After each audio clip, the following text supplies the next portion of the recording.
Welcome to the Live Reality Games podcast. We are streaming live on Facebook and YouTube talking about Sequester Season 4, Episode 2. And my name is Luke. I'm here with a couple of my jabronis that I'm 1,000% excited to see, Pat and Hannah. And also joining us from Sequester Season 2, one of my personal favorites from that season, Sarena Foster. Welcome to the podcast, Sarena. Thanks for having me, everybody. We're so glad you're here. Yes, ma'am. So, Serena, we're only 2 episodes into Sequester Season 4, but just overall, what are your thoughts on the season so far? I am loving it. It's amazing. It's so cool to see like the growth of the game, not only like strategically, but also like quality wise. Because when I played, it's decent. You can watch it back and everything, but the quality is next level. Like you could actually put this on Hulu or something. So I'm really proud of Audrey. I'm really proud of everybody that's supporting her and on production. And the cast is amazing. So I'm really enjoying it so far.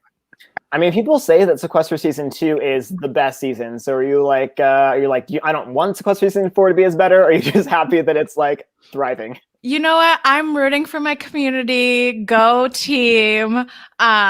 So yeah, that's it. I'm rooting for everybody. I want it to continue to be better. Maybe I could go back. Who knows? All stars. Yeah, exactly. Yes, ma'am. Fingers crossed. Gotcha. Well, we had an action-packed episode where we ultimately saw, spoiler, go watch the episode if you haven't already, we saw Katie Hopkins leave the game in dramatic fashion, as only Katie Hopkins would do. Or as Brent calls her, Kate Mother Effing Hopkins. Right? Yeah. Everyone's middle name starts with an F now. So let's go back to the beginning. So obviously the first episode ended with fireworks of Josh and Jay West. And ultimately, we got to see this episode, Josh go to Luxury Row. So we were talking last week how our LOS is going to be introduced into this game. And we speculated that it might be related to the battle match. And we were right. And I think Hannah specifically called that out. So good call, Hannah, not Hannah. Oh, thank you. Thank you. I tried. But what do you guys think of Luxury Row? It's a cool mechanism. I think, the fact that there's 2 things that aren't available for having an advantage is awesome. It adds a little spice to it. I personally love that Josh played bubblegum in a dish to figure out which one he was going to pick, because that was mad funny. But it added extra drama, extra appeal. But yeah. Do you guys remember Ghost Island? That's what I was going to say. Didn't someone like hold their hands over them? Am I mad? Was that David? Feel the vibe. No, David was a different season. Well, I know that fire. Helen was all about her gut. She was like, my gut tells me that it's this box. Yeah. I was like, okay. Yep. And yeah, Kellen's gut was like the butt of was the whole joke that season. But yeah, I was curious. So we got 3 boxes, 2 have powers, 1 has nothing. Did 2 boxes have LOSs in it specifically, or do you think the other box was a different sort of power? Yeah, I think it's probably, well, I don't know, but I think it would be something other than an LOS, like maybe something related to voting, like maybe you could minus a vote on yourself or like steal a vote or something like that. That would be really, really interesting to see in the game. Yeah, so did they call them powers when they introduced it, or did they say LOSs? No, they just said powers. Okay. Oh, yeah. I love it. So a little ambiguous. But I'm curious to see, so we saw Natalie win the battle match at the end of this episode, and so we're going to get to see her on Luxury Row at the beginning of next week, assuming. Do you think that's going to bond Josh and Natalie, the fact that they're the only 2 in on this secret? They don't seem to have any beef so far, so do you think that could bond them in the game? Oh, yeah, like their little secret.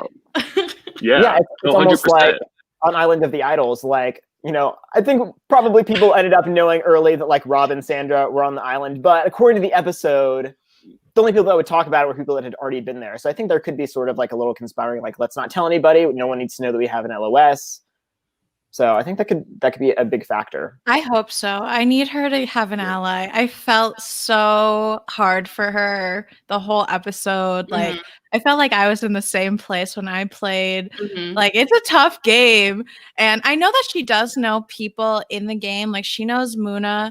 I don't know who else she knows, but like when I went in, like I didn't know anybody except for Kilby, and I didn't like him. So it's really tough, like with these like really big personalities. Everybody's so loud, and like so I felt for her so hard. So I really hope that she could align with Josh because I love Josh too because his episode was amazing. Yeah. So, Sarena, I guess my impression of you from your season is you were kind of using like meat shields. Like you were kind of working with Hamza and Jesse, but they were more out in front. Is that accurate? Yeah, I mean, definitely. I wanted them on my sides. I was willing to work with them, but also like they're like these big bro dudes that like you can't avoid even if you tried. So, yeah, I don't think it was like that obvious to the rest of the people I was playing with that I was, trying to work with them pretty hard. But yeah, they're pretty big meat shields for sure. Yeah. And if Natalie's already, friends with Muna or like they have a little bit of a relationship, that could be like a bouncing off point for Natalie to kind of do the same thing with Muna. Yeah, I hope so because Muna brought it up multiple times. Like we're both from Minnesota. I didn't know like Minnesota's went hard like that, but They ride for the city apparently. yeah. So I hope that she does like actually like use that connection in some way. Obviously, we know that Muna has like multiple like very strong connections early on, but Natalie can use this as an opportunity for her. And still lay low, still kind of do what she was doing in the first episode and hopefully, avoid this situation again. So if Muna wins the season of Sequester, should we rename it Muna Soda? Yo, I'm definitely. She's fly as fuck, man. We love her. She's so cool. We've been saying that for weeks now, or obviously probably months, but Muna, we've seen it in this episode too, and we'll get to it. Her social game is just amazing because she's an amazing person. You can't fake that. She just has it, and it's dope. Yeah. So before we get to the twist of the round, we see a little bit of Brent super excited that Josh is back in the game because he did what Josh asked and voted for Katie. He's in the doghouse with Katie, but at least Josh came back to kind of counteract that, and he has an ally in the game. And Muna sees that right away. She's like, Brent and Josh being together, like they might know each other outside of the game, and that's definitely on her radar this episode. But then Luke, you need to be talking like Brent does. You have to keep the shoulders back. Got to keep to stand up. Stand up.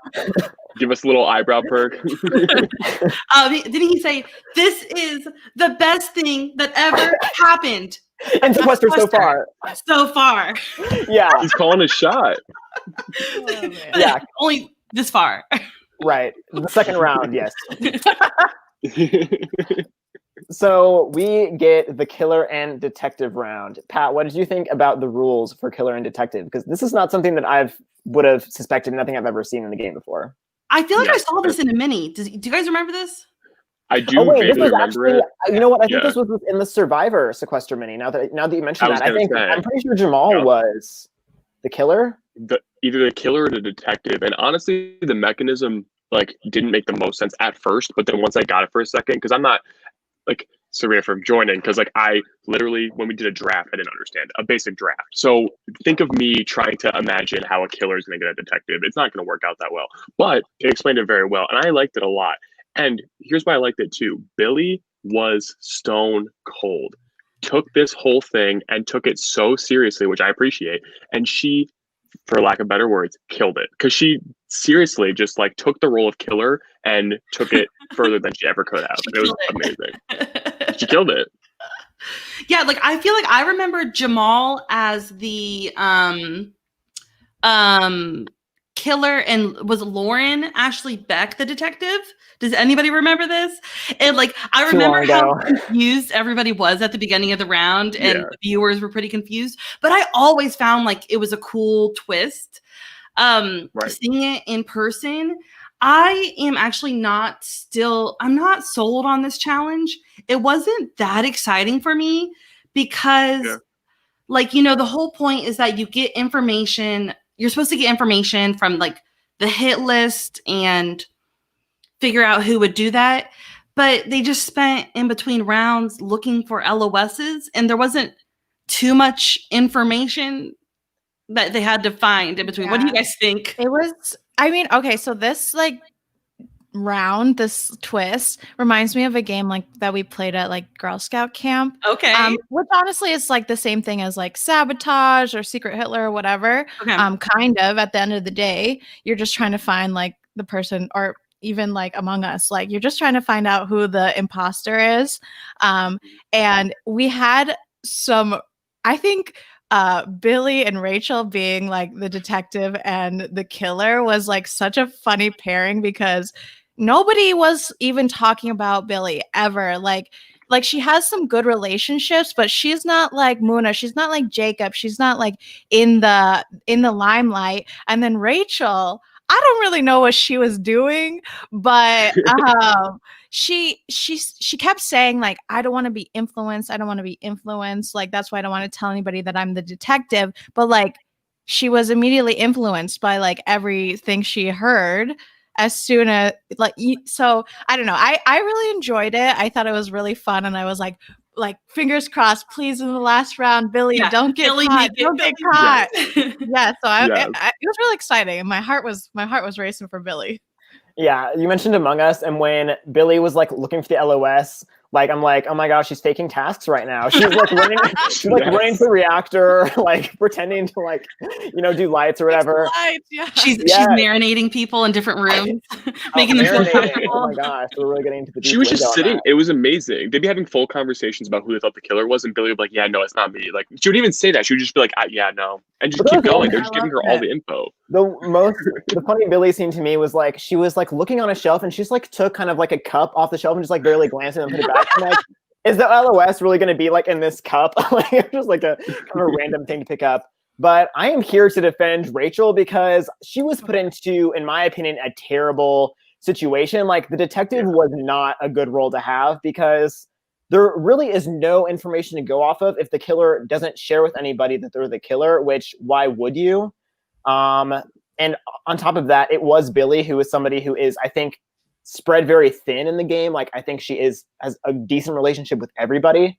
So her nominations were kind of the obvious targets already, at least Natalie and Spencer. I do feel like, though, like the way that Josh was approaching it, like trying to figure out like, oh, who's making this facial expression? Who's giving eye contact? Like, that's something Rachel definitely could have been doing just to like get a little bit more information from anybody who looks nervous. I mean, I'm sure everybody was like like on something like super nervous, but just like a little bit more like body or not contact, but like expression. That's Brent with the body language.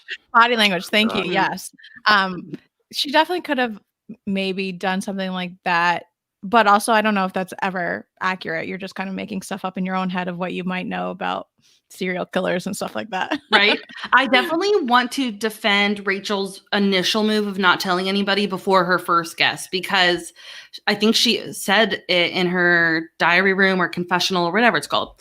She said that she was cool with guessing Katie first, because if Katie was the killer, like she did not mind Katie being one of two people up for elimination. So she couldn't guess anybody that she cared about being up for elimination.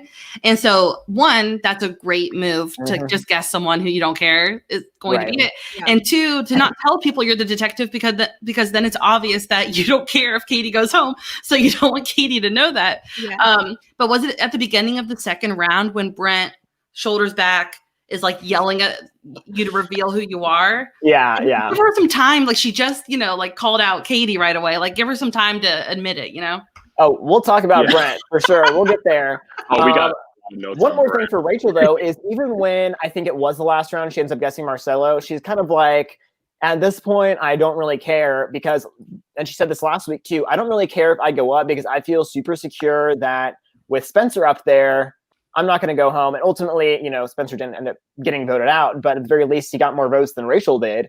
So I appreciate Rachel's read 2 weeks in a row that even though she's in danger, quote unquote, she's not actually going to get voted out.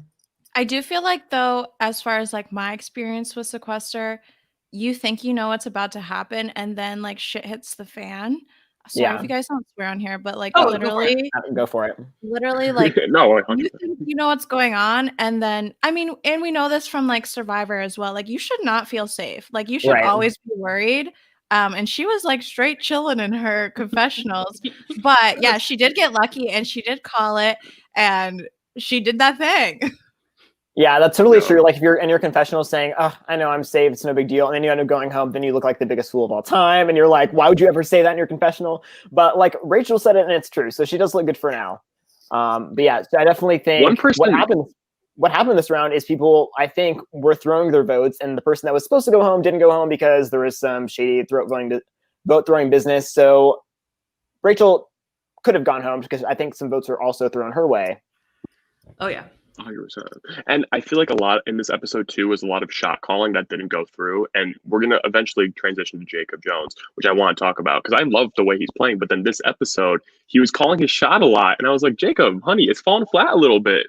Like he was in the confessional saying, I'm good. But when he was in the circle with Muna, I think Rachel was also in it. And then Rachel and Muna both knew that Rachel was a detective. Jacob was like, I'm chilling. Muna's here. I'm good. And Muna was sitting there back in the corner, just being like, no, I know who the detective is, and I'm not telling Jacob. But in Jacob's confessional, he's like, I'm good. I got this. I'm going to call my shot. So I thought that was very interesting. And for a second there, I was like, is Jacob good? Is he about to go home? Like before it all went down. No, I was surprised. Did you guys hear that Muna said that Rachel was her closest ally in the game? Yes. That surprised me. That surprised me. She I'm probably glad has to hear it. clocked the Jacob Jones Marcella thing. She probably has clocked that Jacob isn't her closest. Yeah, or at the very least that she can't go to the end with Jacob, or that that could be a little bit more risky than going with Rachel. But let's go back to Billy for a minute. What did you guys think of her initial two decisions, Natalie and Spencer? Because in my opinion, it was weak sauce. Like, I think her mindset was don't get caught as the killer, which is great. Don't get caught as the killer, but also try and put people up you at least care to get out, because the perspective from Natalie is Billy is one of the only people that she actually trusts. And by the end of this episode, she doesn't know that Billy's the killer, but she loses complete trust with Billy by the end of the episode because of her vote. And it's like, why did you even put Natalie in a situation that she could get voted out when it may be her only option for a good ally? I think that honestly, I disagree. I think they were pretty good choices because it completely threw everybody off. Like Natalie was thrown off. Natalie never suspected Billy. Obviously, it came back and bit Billy in the ass later on, but everybody was so confused. Like they're throwing out, "Oh, I heard this and that." Like Shireen's throwing out, like, "Oh, I think it's who did she say? Whoever she said," and then Rachel. Everybody. Yeah, and then Rachel guessed that person. But it was like I also think that she probably didn't think that anybody was actually going to vote for Natalie once she, had Spencer up there, once she had some big dogs in there. So, I mean, it's a risky play. It didn't quite work out, but then it did work out. So I don't know. I liked the picks. I was surprised, and I enjoyed watching it happen live. At least, like anybody in the cast could have put up Spencer and Natalie. Like, okay, but I see that. This is what it reminds me of. In the circle, a lot of people focus on trying to figure out who the catfish is, and likewise, the catfish is trying to work so hard to make sure that no one figures out that they're a catfish. They're really trying to fake a persona when their goal should be to get people to trust them and actually be popular. So I think what Billy was trying to do is, I can't let anybody know that I'm the killer. I don't want to get discovered because then I'll be up. But she could also get somebody out that's a threat to her and still remain anonymous. Like, I don't think that anybody was going to suspect her anyway. So why not actually, instead of keep Spencer up there, keep Jacob Jones up there, but maybe put up, I don't know who she's not close to, because maybe she's close with everybody, but I feel like Natalie was not it. Yeah, but also with the circle, that's the long game, and this is one round, so it's really difficult to even predict the future. All these people are out here making deals, blah blah blah. We'll get to Brent, as we said, but you can't really plan ahead. Right. True. And it's true too, in the sense that Natalie, they kept repeating a lot of people saying that she's a floater. I know Jacob mentioned it, a couple other people mentioned it. And especially in a smaller cast, they're not letting someone float even past 12. They're not gonna let them get to 11. So it was weird in one sense, but it also makes more sense when you think of it that way. Because the circle, you're trying to think of all these social bonds. But in this case, Natalie's kind of doesn't have any of those social bonds, which sucks. And she noticed that. And hopefully, her and Josh can make some sort of connection over knowing about the luxury room. Maybe that'll bring up another bond for her. But if not, it's kind of hard. Yeah, well, we've alluded to Brent Wolgamott enough. So let's just get into it. Rachel and Katie are having a nice, peaceful conversation. All of a sudden, like a hurricane, Brent just storms over, grabs Katie, says, "We need to talk right now," gives Rachel the finger, says, "I'll talk to you later," and pulls Katie into this room, shuts the door, and some of like the most entertaining but terrible deal making went on in the minutes to ensue. So, Sarena, I'll just go to you. What did you think about this quote unquote marriage of inconvenience that Brent proposed to Katie? I mean, from Katie's point of view, the fact that like he's gonna still put her up or something, like if he gets picked, like it doesn't make any sense. Like the marriage should be like actually like I'm your servant, like I will bow down to you, please forgive me. Like just giving her anything he has to like save her after voting for her. And yeah, the marriage, I mean, I don't think it works in this game, especially, well, maybe not in this game, but in this round, or like I said, like you can't really plan that far ahead. Obviously there are all these relationships that people already know each other as far as the cast goes, but it's so hard with the twists. Like you never know what's going to happen. And especially like if you want it to be a two-sided deal, you shouldn't have backstabbed somebody that you're trying to make the deal with. So I felt embarrassed for him, but we know like Brett is going in there and he's gonna play hard AF, and I didn't really expect anything less. Yeah, well, I mean, I think his sixth sense went off because he's now in the chat here to defend himself, and I do think he made the right move last week with throwing his vote on Katie. I think that was right. I personally just didn't like the way that he corrected it. It was definitely the right choice. Yeah, Hannah, do you want to explain what Brandon's talked about in the chat? Oh yeah, Brent was sliding into my DMs, defending the move. I loved it. It was so good. I was like, if you would have told me this summer after I won Sequester and got so much crap that Brent would be sliding into my DMs. But yeah, like here's my thing. So it came out like through Twitter that like, I don't know if Sarena, did this happen when you played where you are sequestered all night and then game resumes the next day, or was that not a thing until like the next season? Honestly, what happened when I played was that we did a round and then everybody had to do a confessional, so we were just sitting there for mostly like hours on end while people were doing confessionals, and the rounds were like an hour maybe. But like at night, couldn't talk to each other. No, we couldn't talk to each other. And then at night, like we were able to like go to sleep. Like we all shared rooms in the house, so people were like talking kind of, but like not really game. It was just like we're so stressed and trying to relax just to be able to go to sleep. So like you have to know that everybody, including Brent, are just like in their room. Their mind is reeling over what they're going to do the next day. And he is thinking about what I just did to Katie and how I'm going to rectify it. And I am okay with it. Like I'm okay with the like as Brent says in the chat, like blackmailing her. Like it wasn't a deal. It was like a threat. It was there was no option. There was, it was a pretty bad social move. And when you throw in the slamming of doors too, like it was like socially not good, and the finger. But I mean, what was she to like? He was like, if you get voted out, like it's like kind of like promising that you have their back, but also like you can't tell anybody that I have your back like this because they'll vote you out, I feel like it was like, we are going to be enemies forever. So just so you know, this is what's happening, period, point blank. Yeah, Brent got so lucky that Katie got eliminated by somebody else's hand tonight. Like, let me tell you, the people that benefited the most from tonight I'm sorry, 2 nights ago, whatever, was Shireen and Brent. Like, they are so lucky that Katie got out of the game. She didn't have to drag anybody into a battle match. She was the one that got dragged in. But I think in short games, like especially Sequester minis, but also live games that only last a few days, you can play a very like hyper strategic game and pull back on the social, because I think people are going to do what's in their best interests, like strategically, more than they're going to feel bonded to you socially. So I do think that it's not the worst move in the world. But at the same time, you see Rachel in the episode being like Brent is tweaking me out. Like, I cannot handle Brent anymore. He's annoying me. He's got to go, because people are still going to play emotionally in this cast to a degree.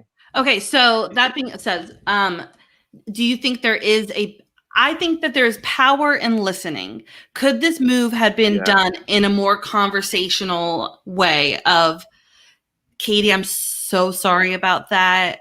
I want to like work with you still. Like, can we make something happen? Is that something that is that a move he could have done that would be better? Or what do you guys think about that?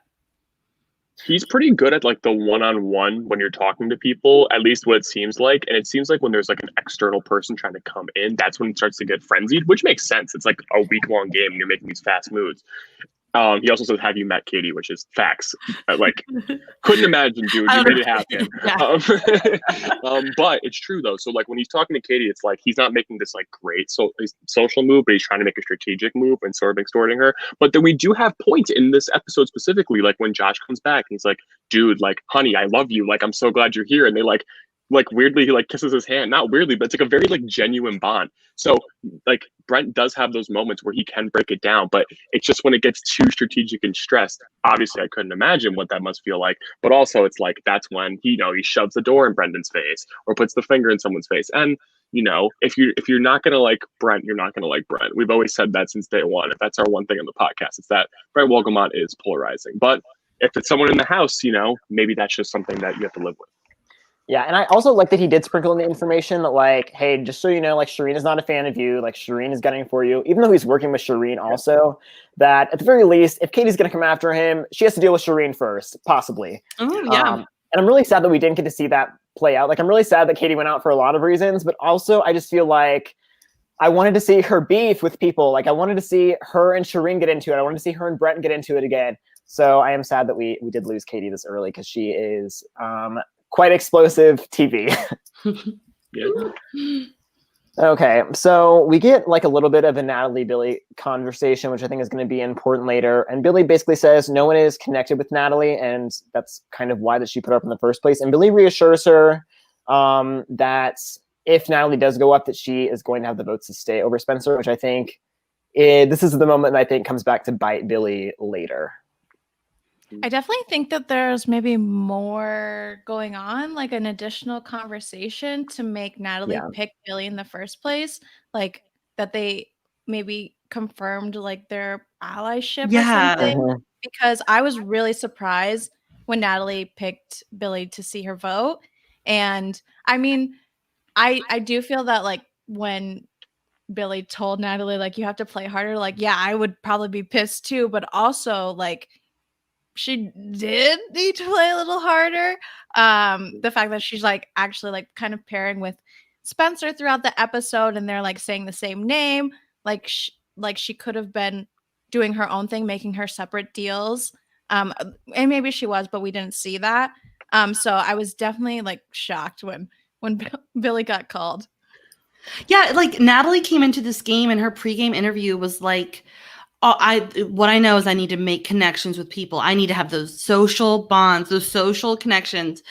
Mm-hmm. And like we see her get targeted because she hasn't made social bonds with a lot of people in the house. It's like, what went wrong? Why? Well, like, how does she have this goal and it's not happening? Is it because the other players in the house are so loud and like Natalie is just more quiet person and it was like hard to get yourself in to make those bonds? Is she not holding people's hands like everybody loves to do in the house? Or extreme eye contact like Shireen loves? I was like freaking out with like the Josh and Shireen scene where like they were just like looking into each other's eyes while they were talking. I was like squirming. I could not handle that part. Yes, and like, it's mid-pandemic too. Everybody's tested. We're all fine with Sequester. Don't worry about it. Yep. I know, you're right. I know. Maybe it's just jarring because like I'm not used to like hugging people right now or seeing people that close. So when I see someone like holding each other's hand and like kissing, I'm like, whoa! I appreciate the bond you guys have, but this is like scary. But yeah, no, they do take it seriously. But it's true though. They do have that connection. Like I did say, it's hard if you're not like one of those like outgoing personalities naturally. Like for me, I need a couple of drinks in me to like get there. So a Diet Coke. Yeah, maybe a Diet. A few. I don't like Coke that much, but I prefer Sprite. But yeah. So like if you have like, and it's not just like one person. We have Brett, we have Muna, we have Jacob, we have all these people. So it's like a crowd of that you're trying to like combat, and everybody's in groups, and like it's hard to, as we saw with Brent, like get one-on-ones with anybody.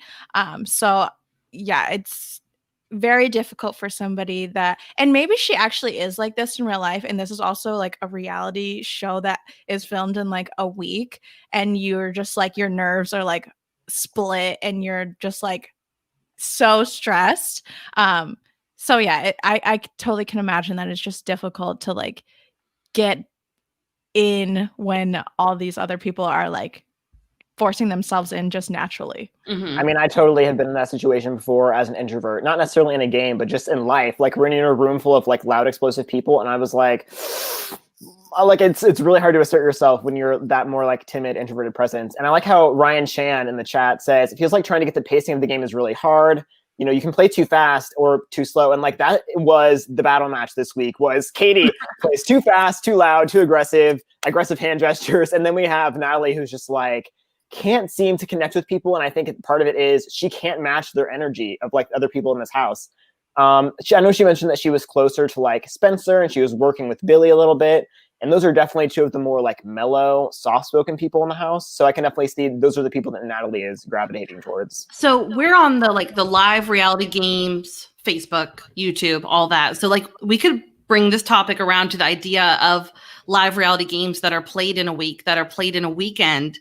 You know, it's so much easier for people to have quick connections if they're the natural extrovert center of attention. Everybody feels good about the person, the Muna, you know, that brings everybody in. It's harder for like, you know, Sarena, like you said, maybe yourself and like Natalie to like have to work harder to make those connections happen in these short games. Sarena, you've played a different game besides Sequester before, right? Yeah, I played Live to Give as well. And I had the same experience with less, I think a little bit less, but there was a girl on my tribe originally, and she was like, first thing, like as soon as we are like sorted onto our tribe, she's like, I want to work with you, blah, blah, blah. And that for me, I was like, yikes, watch out for this girl, because she's going to be doing the same thing to everybody else. And I mean, that's literally what happened like throughout the season. And I actually connected with somebody, her name is Maggie. We connected, and like she's also kind of quiet, like very strategical, just like in her head.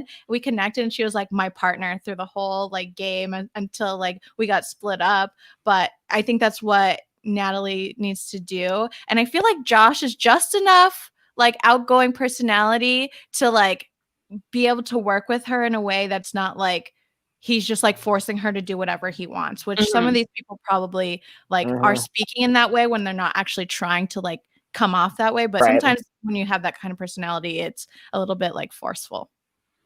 Right. I totally agree.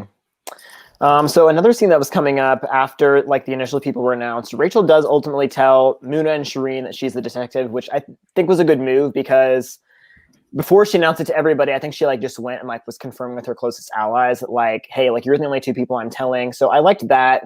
And also we got a little interesting piece of information in this scene of like Shireen and Rachel shared who they would have put up, like who are their three names. So Shireen said that her three people that she would have put up were Spencer, Marcelo, and Brent. And Rachel said Brent, Josh, and Spencer. So I like getting that little bit of insight into where their heads are at in the game. I did think during this conversation, when they kept talking about like Brett and Josh, I was like getting new alliance named Brosh. I was getting so annoyed actually by that whole conversation with the ladies all together about the Brett and Josh relationship. Like there are people that you actually know each other, are friends. Like the fact that Josh has listened to Brent on RHAP doesn't mean anything. Like it's just like a common like hobby, like a common interest. Like Muna and Jacob are friends. Like what the heck? They matched. They literally matched. the what do they call it? The Canadian tuxedo. Yup. Okay, I do think for Muna though, I think that she purposely does want other people to be seen as connected. Like for somebody who is connected to a few people in the house, I think she's just trying to decrease her threat level. And also I think there was a little bit of confusion in that conversation about I think that they were implying that they actually didn't know each other, like that they interacted outside of the game, which I don't think is the case. I think that Josh has listened, but not necessarily like been active in like patron groups or anything like that. But I think that there was a little bit of confusion in that conversation about just like the depth of Josh's involvement in RHAP. And just to your point with Muna, like she could just be pushing that, like she probably has no idea. Pushing that and narrative. She's just like, they're probably like, oh, like Josh is in his DMs, like, yeah. Did you guys catch the noise that Brent got this episode? Marcelo got the snake noise. Brent gets the clown noise. Brent got the rat noise every time. At this point, he got he said, "I love Josh, but I'll vote him out in a heartbeat." And then you hear. And he was scurrying into rooms too. Like there was, I think, like Muna and Spencer talking. Brent opens the door, and you hear like the squeaky like mouth noises. Yes. I make the episodes for Survival Challenge. I need to like start putting in some little sound clips like that randomly. Yeah, little editing. What's my sound clip? Oh, it'll be the snake noise, Luke. Right? I was honest. I was very honest. What? I don't know what noise that would be, but I'll come up with something. Abe Lincoln or something. Like, like angelic voices, like an angelic choir. No, in your dreams. Oh no, honey, baby. Oh my gosh. I was the hero underdog. You guys don't even know. If you have the winners at it, maybe, but I don't know if we can. So we see Rachel. I'm sorry. Go ahead, Pat. No. I was going to segue. I was thinking also about Rachel, though, but you go. Oh, well, I was just going to say, so we saw her first guess was Katie, which seemed to just kind of be her own. And then her next two guesses were Jacob and Marcelo, which seemed to be very heavily influenced by Shireen in this episode. Yeah. Shireen was throwing out names left and right and very confident in her reads. I love Shireen, but I just don't know if it's the best idea to just like be so confidently throwing out names. Like what is the benefit of that? That's how I play Among Us. I just get set in my ways of who the imposter is, and I'm like, I knew it's them, and then I'm always wrong. And they're like, she said it's them. You're like, okay, let's all do it. And it's not them. You're like, fuck. But that's what kept happening too. And I wonder what comes out of this coming out of the episode. I know it's looking a little forward, but like how Shireen comes out of this, I'm sure she'll be like fine. It's not necessarily that she has the hugest target on her, especially with other people voting for people that are still in the game. But Shireen definitely comes out of this looking like I don't want to say not the most trustworthy, but that her reads are a little off. And if I was in her circle, I would still trust her, but I would be a little more hesitant this time to stick my neck out just for something Shireen had an intuition of. I wonder though if that's the impression that Rachel got, like, oh, I got this idea specifically from Shireen, and so maybe I can't trust her. I'm not sure if that's actually what came into Rachel's mind after those guesses. Yeah. Right. Yeah. We should just start planting it. I don't know if we'll get this in future episodes, but like there's going to be very few people that it could actually be now. Like I wonder if people are thinking about that in later rounds. Like, okay, well, it wasn't Katie because she was guessed.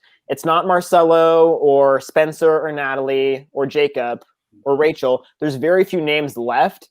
So I think there could be discussion in future rounds of like, was it Shireen? Was it Billy? Was it, I don't even know what other names it could be, but very few people that like weren't guessed.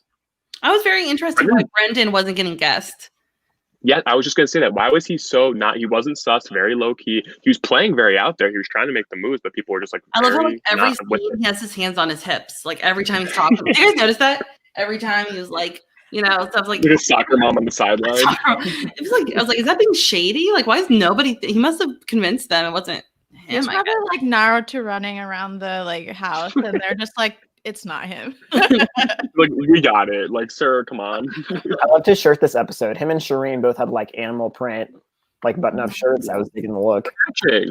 Not enough Brendan content, in my opinion. We needed more. Besides him making fun of Brent, that was that was great. But Yeah, so we had a bit of an interesting Katie and Marcelo conversation where Marcelo suggests a big threat alliance. What original idea that we literally saw last week, but two of the names were switched out. So Marcelo suggests himself, Katie, Muna, Jacob, and Billy and Brendan, which would be switching out from Jay West and Brent. So I wonder if like the rest of those five are going to work together because it seems like Marcelo, Muna, and Jacob are already maybe a trio. And then just adding on Billy and Brendan. Throw Rachel in there. Even though she's not like the big target, but yeah, she's working with all those. Connected to Muna for sure. Billy She's slides in the middle of down it too. Which is good. Yeah. Yeah. Listen, Billy said it. Billy said the champ is here. I know, like, Billy editing got, like, yo, Billy's coming. I'm telling y'all. She was the It's not star of news this to anyone, episode. but Big takeaway from this episode is Billy. She was amazing. She did so Came to play. good. And I was on the edge of my seat. Like, if she gets found out, she just lied to so many people. And honestly, same with Rachel. Rachel lied to people too. And I just felt like it was such a bad move to keep up the lie for so long. Because then, I don't know about you guys. Sometimes if I find out that someone has lied to me or is lying to me, even if it's about the smallest thing, I'm like what Rachel said, dead to me. Just kidding, not dead to me. But like one time, my aunt had a surprise for me. Okay, it was my other aunt flew into town for my parents' anniversary party. Not that big of a deal, right? But my aunt was like, I was with her getting supplies, and she's like, we need to go to the airport real quick. I got to pick up a friend. I'm like, oh, okay, sweet. Whatever. Like, I'm in the car, and then we go to the airport. We drive up to pick up somebody, and here comes my other aunt who just flew like across the country. And like, my aunt did it for a surprise to, can you believe it? Like, blah, blah, blah. And I'm sitting there thinking, you just lied to me all day. About her ass out. Yeah, it's like, so now I know that you can just lie to my face, even though it's about the tiniest thing. You're like, hey, Becky, you're fake AF. That ass, and that's blood. That's not water. That's blood. I have talked to you. I know you can do it. So, are people gonna be thinking of that about Rachel? No. No, but no, they're not. They're not. they're just gonna let it go. They're just gonna let it go, aren't they? But I feel like floating, but she's not at this point. What if Billy got caught? Yeah. I think that would have been really bad because, and we didn't talk about this really, but she switched her third pick from Brent to Jacob, and we didn't really get an explanation why. I was like, does Billy actually want Jacob out because he was the big name of the three names that she put up? I had an idea about that. I think that she might have gotten a heads up that so she did say in her confessional that that further hides herself and it'll make people think Brent is the killer. But what if she had a heads up that Rachel was about to guess Jacob, maybe from Shireen, or maybe was in a conversation? So why not go ahead and put someone up to keep the amount of suspects? Yeah, like the pool is bigger. Yeah, I think there is a conversation maybe where she's there and they talk about Jacob, and then she's just like, psych. Yeah, that's true. I love Evan in the chat says, I need a Fleming Survivor game ASAP. Yo, for real. Aunt Fleming. It's gonna be a private meeting. She's about to go crazy. Yo, true. After the Jay West versus Luke Sequester mini, we're doing the H Flem family Sequester mini. Yes, the phlegm. And Becky's about to snatch some wigs. Yo, dead ass. She better run. Okay, so we ultimately get basically what ends up being the battle of like Natalie versus Spencer for who's going to go. But initially, those two seem like they came up with a plan to target Jacob Jones, which went absolutely nowhere. He ends up with 0 votes on him. Do you guys think, do you put this down to like, was Jacob playing a good social game? Was this just because Jacob has really good connections? No one's ready to get him out yet. Why did nobody go for Jacob? The connections. Yeah, I do think it's the connections. And going back to Billy, like putting him up, like she was adamant, I am not voting for Jacob. And I was like, huh? I don't know. I missed that. Yeah. I missed that relationship build up. But she was like, I am not doing it. I wish she just would have. And then she wouldn't have all this heat on her after this episode. But that was impressive. I think it's the denim and like the piercing eyes. I would keep Jacob around. I don't know about you guys. he's a sight for pretty eyes, and honestly, it's that plus he is in the same thread as Muna. He just is good at the social game. It's not a game for him. It's just who he is, and you can tell. I've never met him or even talked to him, but I know if I was around him, I'd be drawn in. So it has to be something with that because he is probably after Katie now, probably the biggest threat, or one of the at least top 3 biggest threats that are left, and everyone did not vote for him, not one. I was really confused. Why was Jacob targeting Spencer this round when Spencer just saved him last round from exile? They seem to be building a good relationship. And meanwhile, Natalie was allegedly spreading rumors that or not spreading rumors, but just kind of targeting Muna and Jacob a little bit with Jay West. So I did not like that from Jacob that Spencer was his target instead of Natalie.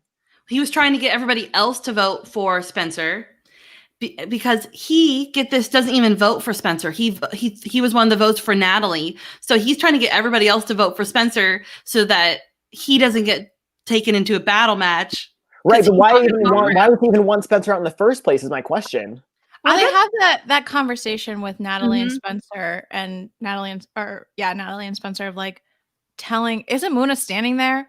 And they're like, we want Jacob, and then she goes and tells Jacob, and then he knows that he's also a big game player as well. He's got, his relationship with Katie and yada yada. So is Spencer a big game player? Is he though? I don't know. Yeah, out of everyone else that's there, and listen, I chose Spencer, like the man, adorable. However, at the same time, like, why after all of this is Spencer the one? It's a good point because we're thinking about it now, and we can go down the list, and there's like 5 people I would get to before I was like, all right, let's get Spencer out.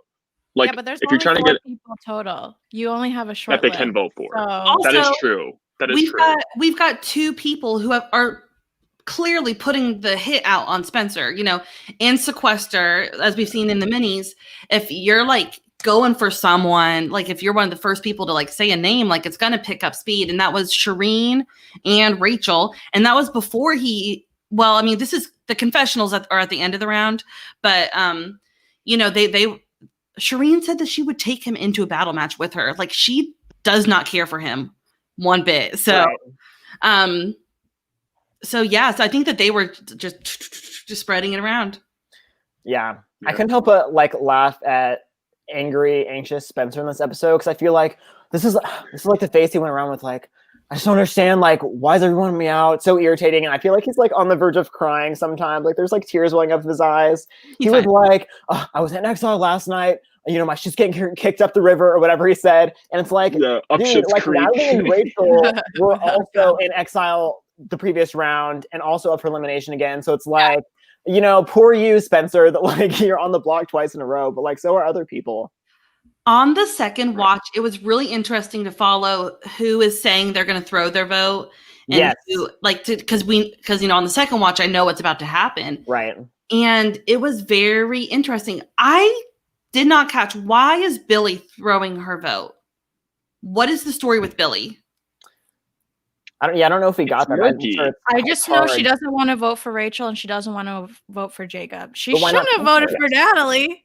I know. Yeah. So why? It's like that. Huh? I do not get it. I don't know if they had of her and Spencer. There must have been some conversation with Spencer. Yeah, I don't think it was shown though. It's never really explicitly said, and it's like she's having such a good episode until that point. And that could have really blown up. It already did, but it could have actually cost her. So there's this thing of like Katie saying that she threw her vote. She did not throw her vote. Her vote was for Natalie because she wanted to save Spencer.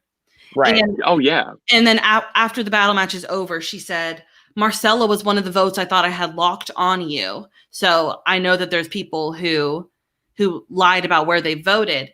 So do you think Katie got Billy to lock her vote on Natalie? Like maybe Katie was actually making stuff happen. Campaigning, yeah, I think that's possible. And it's also possible that there was conversations that we didn't see. Like maybe Billy felt like there was a good chance that Spencer would pick her for a battle match. But also I think that maybe Billy suspected like, oh, Natalie's not going to choose to reveal my vote anyway because Natalie thinks I'm on her side. And maybe that's one of the reasons that like Billy was working so hard on her is like she's never even going to suspect that I voted her out. Right, because they were that close, and I know Billy checked in with Natalie, and they had a check-in for like it was a big clip. That's like the one time we get to see them before all the rounds are getting completed, where they're going over and saying, "No, we're good, right? Yeah, we're good. I got you. That wasn't just a last round thing. That's a all game thing." And then by the end of the episode, somewhere goes away in a road. So it has to be in those moments of mistrust somewhere.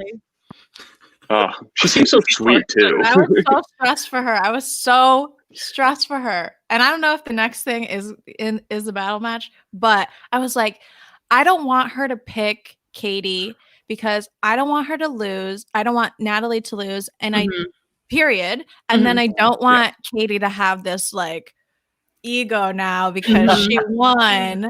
Because we're not really seeing the ego come from Josh right now. But I feel like Katie probably might be like, okay, this is part of my resume, blah blah blah. So it's like, don't pick her. But then like this conversation that keeps happening after the picks, I don't know how you guys feel about that, but it's did you ever have that happen your season? No, there was no conversation at all. It's just like, you're it, blah blah blah. But also nobody was like fighting it, so that just wasn't part of the strategy. Well, I think that was a new rule that I think that they specifically introduced. I remember Brent saying this last week that like they specifically told them this year that you can reverse like the battle match drag, that it's not over until like the person says like, this is my final pick, like I'm done, and then they say cut or whatever, and then you can't change it after that. But that was explained to them before the game began. But I was like, it was like a controversy like in my heart where I was like, I don't want her to pick Katie. I don't want her to lose. I don't want Katie to get this ego now. And then I was like, I also don't want her to like change her mind because we just saw it. And it was awesome in the first episode. Don't let her talk herself out again. I didn't want it to happen again. So it was like, that was the best. Dude, I was sweating. Well, and I think that like Katie was doing a good job, and I could almost see Natalie like hesitating a little bit, like, do I want to change it? But they literally just watched Katie talk herself out of one, and then after you see that, it's like, oh, I can't let her get in my head. I can't let her persuade me. Like, if I choose Katie, I can't like change my mind. So because then you kind of look like wishy-washy or maybe a little bit weak, especially Natalie, that's already kind of the perception of her. Right. So you kind of just have to like stick to your guns and be like, no one's going to change my mind. Natalie snapped. She said, Katie, let's go. I was like, she did that. Sometimes if I'm really, really frustrated as a teacher, a clap will come out of me. Well, you'll be like, this is over. Guys, you'll never be mean because you don't want them to cry, but you're like, I trusted y'all to be nice and you're not doing that. But Natalie kept it to herself. Like, for up until that point, and then the way she like clapped back at her was so calm and secure that it actually caught me off guard, because I was like, I would have snapped. So what the hell? Like, the amount of patience she has is crazy. But yeah, flowing into that battle match though, if we're ready to go there, that battle match had me, I'm not a big challenge person, like the challenge or inspired challenges, but oh my God, that challenge was having me on the edge of my seat until Natalie pulled away with it. Really? I thought it was a pretty boring battle match, honestly. I was not that like gripped by this battle match. But they made it like short and sweet. Like, it wasn't like that's why I liked it. Like, I was glad. Like, I don't want it to be dragged out forever because I hate watching challenges, especially like one that's just like throwing ping pong balls. Like, the puzzle was pretty fun to watch, I thought. Less so like to throw the ping pong balls, but I was in it for the story. I want Natalie on my Pong team. Like, I know. I was thinking that. Like, I want her on my team because I know for one thing, I have to be a certain level of tipsy to be able to make any cup. If I'm sober, no. If I'm drunk, no. And like to go levels on levels. And she like, as soon as she got that one, she's like, boom, boom, done. Bye, Katie. I love this comment from Ryan. She has a lot of patience because she does tax filings. I mean, she parties on the weekends too. She's a lot of partying too. What I'm learning about Sarena is that like she just needs like 1 or 2 drinks in her at all times. Like 1 or 2 drinks so she can like talk to people normally. 1 or 2 drinks just to like make like Pong shots. Like, I think Sarena just needs like carrying a flask with her. I know, it's a problem in my life. I'm working on it. This is therapy. Yeah, so we see Katie go out. I saw this challenge going one way or the I mean, like, I had no idea who was going to win. I was on the edge of my seat. My heart didn't know like who I wanted to win. I think I wanted Natalie more because of the predicament, the underdog, the quiet one who just got voted out. We love to see it. Right. But we see Katie is like livid. She's like, "Oh, I'll come back for the battle match." She was really nice about it, like to Natalie, which like, I really appreciated. She's like, "I'm proud of her." Blah blah blah. Like, I was like, "Yeah, girl, you guys are awesome." Which was good. It was nice to see that empowerment from both of them, and like to take that facade down from the ego for a second and be like, "No, I'm proud of you for doing this." Like, that was really good because she did kill it. So speaking of this whole like women supporting women thing, there was a comment that I thought was interesting earlier in the episode from Shireen, where one of the girls, I don't remember if it's Muna or Rachel, but one of the girls was worried, like, if Natalie gets voted out, I don't want to be pulled into a battle match by her.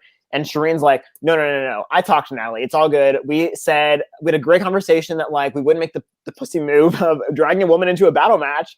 And then like, look what happened. Like Shireen's reads in this episode. That was just another example of like, Shireen was still kind of like, she's not going to pull a woman into a battle match. I talked to her. It's all good. Cut forward. Battle match. In my experience, like when I played Live to Give, it was like men versus women, and that like conversation sucks. Like you would just want to like play the game, whether a person is he or she or whatever. Right. And like I never want to be like held against like my game just because of like who else might have the same like parts as me. Right. Natalie would have rocked anyone's shit in Pong at that point. But she seriously, like, who's testing her? Is someone like a frat star? Like, I know what's Spencer. She's has a like Kappa Omega, whatever. That ass. Like, she really came with the shots with the Pong. That's what happened. Maybe it's like the I just got out of college boy in me, but I'm like, okay, like, no, that was like thrilling. It was like we're at the bar, we're at the frat party, but truly though, it is in this case, I do like the equity of this type of competition and all the competitions, because they're like, they treat it very much like that. It's very much like man versus woman versus anyone else. That's totally okay. And it's like, they make it so that it's never put against like this David is going against the Goliath. It's like a woman versus a man. It's like, no, it's just Natalie versus Katie, and they're gonna duke it out. This David versus Goliath. This beauty the versus slingshot. Braun. Natalie had the slingshot, and she shot Brendan. It's like, no, Natalie beat Katie. She did it fair and square. Yeah. But yeah, it was in that case, the story was thrilling. It wasn't necessarily the fact that they were playing literally Pong, but yeah. Right. Well, do you guys have any other thoughts about this episode? I love seeing we need to the talk votes at the about. end. Sorry, go. Yeah, go no, ahead. the votes are really interesting. Yeah. Josh talking about beating himself off. Are we talking about that? I Letting thought that we were go? going to go for that. I was like, okay. no one brought it up. I guess we're not going to talk about it, but you know. Okay, no, I feel like We're not having a repeat of West, last the week chat. with the sandwiches. Yeah, I'm so sorry if anyone's family's here. Maybe moms should look away. However, Jay West did mention that in the chat, so I just feel like we have to bring that to some sort of light. The best part of the episode, like I was crying. hysterical. I didn't realize what he said at first, and I died. Oh, I knew. I was having a little watch party with friends on Zoom, and I was like, "Did you guys hear what he just said?" No one's gonna beat me off. Yeah. We need GIFs of this. I don't know if there is one yet. This needs to be in the Twitter GIFs. I need it. Make that happen. That's for sure. Please. Yeah, we didn't even like talk about the fact that Josh actually like has an LOS now, which is great leverage for him to have in future rounds. I'm really excited that he has it. I'm hoping that Natalie gets one too, because I love seeing these two unconnected underdogs having some power in the game. And that like helps you out so much. Just like having that security, like if I'm getting voted, if I get dragged into a battle match, at least they can like last one more round. Yeah. Speaking of Josh is my mom's favorite player this season. Like, I get a text like, "I love Josh so much." I'm like, okay. Who are your guys' favorite like players this season? Like, who is sticking out to you? Who are you so excited to see when Sequester, the countdown starts, the live show is about to be on, and you're like, all right, I cannot wait to see what Brent has to do. I'm telling you, I'm like, what is Brent going to do Brent? this episode? Yeah. I'm ready. Yeah. He's TV gold. Brent is TV gold. I agree. But there's also times where like Brent just like my skin crawls and was like, I'm so annoyed by Brent right now. I'm like, really? And I know we already talked about this, but the touching this season is so excessive. And Brent is the worst one. He touches people so much. Shireen too. And talks to them so close. It's his love language. I was about to say the other person I always look forward to seeing is Shireen, because first of all, I just think she's a really unique, interesting person. And also I like how confident she is in her reads, even if they are wrong. And I think she's a very interesting combination of like an emotional and like strategic, like what's the word? Like very cognitive player. She really has like an interesting balance of, she was talking in this episode about how, you know, she really has to connect with somebody. She doesn't respond well to intimidation. It's all about that authentic connection. But also she's a very strategic, strong mind who invented the Google Calendar. Hello. That should be brought up. She should bring that up every conversation she ever has, because that's freaking insane. And she Oh my just gosh. dropped it so subtly. Oh, Google Calendar. What the hell? Hannah's mom in the chat standing Josh. Yeah, she's a Josh Dan. Yes, what's funny. That's like, yeah. I thought that was a Josh comment. I don't know why that blew my mind. I'm very excited every week to tune in and watch Billy, CEO, pull up, come up into the whatever situation she's getting herself into, but she always gets out of it somehow. I really want to make sure that she gets out of next week unharmed. But I love her personality. I was looking her up while I was doing the pregame. Just like looking for information about people. And she's all about vibes. I'm all about vibes. I feel like I can really match with that. And she's just a great presence. It's nice to see her on TV and to see someone just so unique to be there. So fun. Yeah. I appreciate her. I think it's a toss-up for me, and it's kind of like two ends of the spectrum between Muna and Josh. Muna is badass, and she is playing so freaking well. Like, I don't know her from the minis at all. I haven't seen her play at all, but like just watching her have conversations and be like, oh, I already know what he's saying to me and how I'm going to take it and how I'm going to respond and how that's going to work for me in the game. And she's a freaking babe. Yeah. Also, Josh's personality is so funny, and like the way that he's playing where it's like, you know, not taking it too seriously. Well, I'm sure he is taking it seriously, but like his persona that he gives off isn't like, oh, I'm going to like have a breakdown if this happens, blah, blah, blah. But like those two, I think, are like my top tier, S tier, whatever you guys call it in the game world. Underrated like strategic move this episode is when somebody calls out that Josh and Brent are working together. And like Josh and like Brent like has a huge reaction, like, you think I'm working with Josh? Oh my gosh, I can't believe you'd say that. And then Josh is like, you think I'm working with this guy? Look at him. And then look at him. Totally just like dissolves the situation. Everybody's laughing and people just kind of like move on. I think that's like an underrated way to kind of just like get people focusing on something else without actually having to like bold-faced deny it. Yeah. I burst out laughing when he said that. Yeah. Like, are you serious? You just happened. Like, come on, guys. In front of everybody. And he did that in the first episode too. Like when, you know, Marcelo like picks him for exile and he's like, no sweat, no big deal. Yeah. Just he adds a little bit of just like lightness. And I feel like that's somebody you want to work with in the game, right? Definitely. So the game bot. I kind of had like a behind the scenes kind of question before we ended, is like last episode took place over one day, and that was confirmed. This episode looks like it started with the sun up and it ended at night. Like, Serena, did this happen when you played, where a round would take place over like one whole day? Like, I thought it was more fast paced than that. Or do you think they're going to start becoming more fast paced? So I actually don't. I wasn't part of like production or anything for this season, so I don't even know how long like they were all there. But I was only there for like 3.5 days. So like we were like really like churning it out. Like we were supposed to be done like on Sunday by like 6 p.m. and then it's like midnight or something and we're just finishing up. So I can't relate because I think they had a little bit more time. I think they had a week is what I heard. I heard 1 week. Yeah. But still, that seems crazy to only do like one round per day for the first 2 days. I wonder if they were like getting warmed up with all the confessionals and just kind of getting stuff figured out. There's a lot of work that goes into like, you know, making the confessionals happen. Like I'm sure, especially now with all this like high tech, fancy, bougie equipment. I know, right? Oh, come on, Sequester. It's probably like, you know, extra steps and all of that. But yeah, I'm sure that at first, especially, it'll take because there's so many people. I mean, obviously the cast is smaller, but once you get down to like, you know, like 6 people, it's just like quick rounds. Right. It's better to have the early rounds longer because that allows more opportunity for like kind of mixing up a little bit of like the socializing, building actual connections instead of just going off of kind of who you already know. I think you can build the connections in the early rounds for the future rounds that are going to go faster.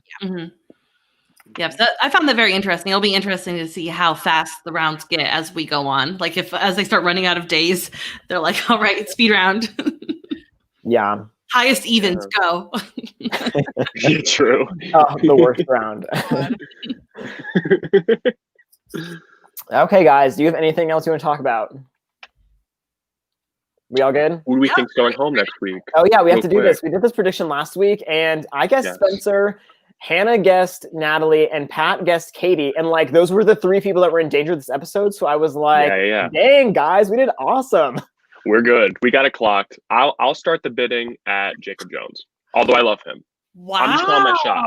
I don't want him to go home. We need that spice. We need that drama. But I don't know. We'll I mean, see. if you're going off the edit, I do think that his edit was a little bit shaky this episode. So I see where you're coming from. In the same vein, I'll go Marcelo. Ooh. I was loving Marcelo. We didn't even talk about it in this episode, but I loved Marcelo this episide. I love the snake sound effect with him.